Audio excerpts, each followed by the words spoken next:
What's up everybody, I've just finished my Gley build and it's time to find out if we can one phase the easiest boss in the game. I'm hoping so. I put a lot of investments into this, so I'm really hoping that this will work out. Let's see.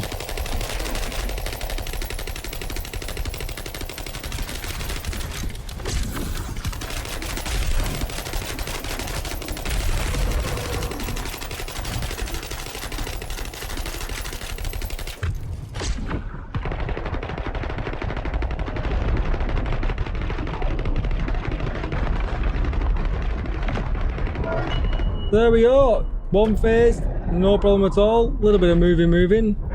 Got a full inventory, rip. But yeah, build works treat. Be sure to check out my YouTube for the full build. What's up everybody, and welcome back to another Festive Descendant build video. Today we're going to talk all about Gley, so don't forget to like, share, comment and subscribe. Let me know in the comments how you build your Gley, and let's get straight into it. Right, so this is going to be the build. We are going to use a Thunder Cage as the main for this. If you get yourself a Python, you can do extra damage, but that would only be when you've got an Enzo in the group. So I'm not going to cover that. I'm going to talk all about the Thunder Cage. As you can see there, I got crit damage, crit chance, bonus firearm attack versus Colossus, because really I built Gley for a boss killer, not really for anything else. And then I've also got firearm attack. If you wanted to have a look at the mods, the only thing that's different from my previous Thunder Cage video that I put out is that we're going to run mental focus. You would generally expect that I would be running real life fighter, but that actually doesn't work with Gley's skills. So we're going to run mental focus, and if you're wondering why I was firing empty bullets into the air like a madman, it's so I can pre-stack mental focus with as much damage as I can, obviously as you can see up to 150 stacks before I actually start the fight. They're the rest of the mods. I don't need to go into that. You can snapshot that now if you need to, just before I move on. And let's move on.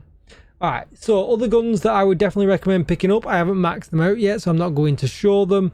But I would definitely pick up an Afterglow Sword or a Vestal Organ. Obviously, we can do infinite rockets with this. It's pretty crazy, but they'll come in separate videos of builds of their own. First of all, before we go into the Descendant modules, it's very important that you pick yourself up a Reactor. You're definitely going to need one with skill cooldown. Everything else can kind of come second rate, but you can see here I've got skill cost and skill cooldown. I would much rather that be damage against Colossus and skill cooldown. You could stretch maybe skill duration for a bit of extra time on our V skill as well, but I would definitely take the Colossus damage and the cooldown damage. You can see I've got the Thunder Cage mountain, non-attribute skill power and singular skill power boost ratio. Obviously, if you want to farm that, go into your map, press F. You're going to want general rounds.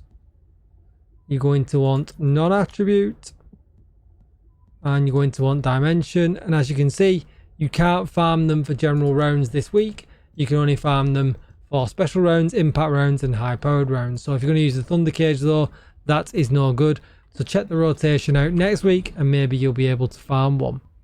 There's plenty of other things for you to farm, just like the Annihilation set. The Annihilation set is kind of perfect for this because it gives us some extra skill duration, and it also increases our firearm attack when our HP is lost as well from 50% or lower. So that's definitely worth using the Annihilation set. Get one with a max HP roll if you can. As you can see here, I've not been lucky enough. The only other roll that really matters is this one here. A defense roll is really nice. As you can see, I got a really nice memory slot here. So I've got shield recovery in combat. Not that shield matters too much, but I've also got defense as well, which is really nice. Put whatever you want on these rolls. I'm probably working towards getting kind of increased drop rates with the, you know, the max HP and the max defense, but that's for another video and that's for another time. So the reason why the skill cooldown of 0.072 matters, so you definitely need 0.072 or higher. I'm not sure how high it goes, let me know in the comments down below, is so that you can keep sensory up 100% of the time. As you can see here, my cooldown is 9.8 seconds and the duration is 9.6 seconds. So that will actually allow us to stay up 100% of the time. I'm not sure if it's about 0.5 seconds or 0.6 seconds that you can have between these, and you'll be able to keep it up 100% of the time because of the animation. I assume takes away some time and therefore allows us to keep it up 100% of the time. That is what she said. So as long as you're within that half a second, you'll be all good. Shout out to Solid FPS for that information though. I got that from him. I had no idea. I was trying to get it down even further. So great shout out with the Reactor and being able to keep sensory out up all of the time. As far as we're going to go with modules here, we're going to go with massive sangulification here. It modifies life siphon to allow the absorption of life spheres during non-frenzied state. Max it out, get it, absolutely vital. Then long distance maneuvering, I just use this one all the time. It's really easy to get yourself onto the Colossuses. I think it's a bit of a no-brainer. If I'm running missions on Bunny, I would perhaps switch to the one that will allow us to do 3 times. But if you're ever going to be in Colossus fights, and this is my boss killer, the long distance just makes things so much easier once we go past one phase. We've got focus on non-attribute for non-attribute skill power and skill cooldown. Then we've got nimble fingers for more skill cooldown, definitely important. And then we've got more skill cooldown here with MP conversion. We need all of this skill cooldown so that we can keep sensory up 100% of the time. Then we're gonna move on to this one here, which is our skill power modifier for more damage. Then we've got our survivability with max HP, which is obviously important for Gley because we don't use shield at all, with some skill duration. We've then got more skill duration with maximize duration. We've then got more duration with skill extension.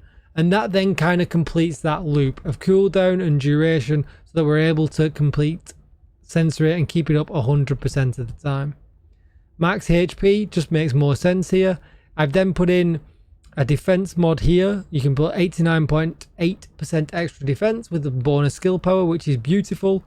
And we then got Walker Tightrope because when we're going to actually force our HP down because of obviously for mental as well on our gun. But then we can also get the bonus from Walker Tightrope as well because we can force our HP down at the start of the fight. And if you didn't notice that at the beginning of the video, I'll also tag it on at the end, which is really, really great.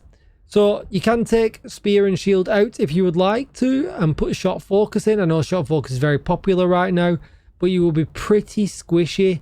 And even for me who likes a glass cannon build, I mean, you can take out Battle of Stamina. You can't take out Battle of Stamina because of duration, but you could perhaps take out increased HP instead. But you're probably going to want to take out Spear and Shield, but that's only if you want to go extremely glass cannon, and that is definitely not for everybody. As you could see, I had enough kind of defense to be slapped around a little bit and still survive that kind of, you know, one phase kill. But I think it's enough survivability even for it to go any further.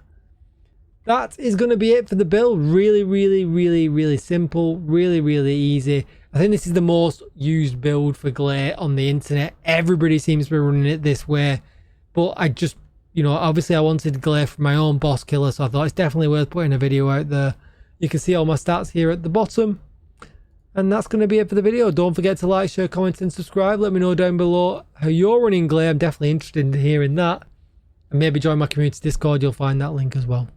Thank you so much for watching, and I will see you in the next one. Bye-bye. What's up, everybody? I've just finished my Gley build, and it's time to find out if we can one phase the easiest boss in the game. I'm hoping so. I put a lot of investment into this. So I'm really hoping that this will work out. Let's see.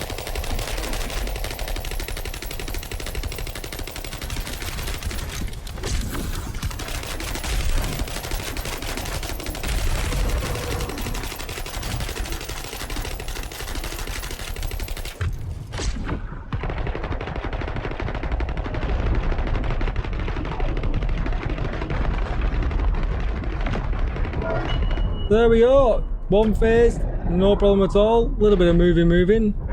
Got a full inventory, rip. But yeah, build works treat. Be sure to check out my YouTube for the full build.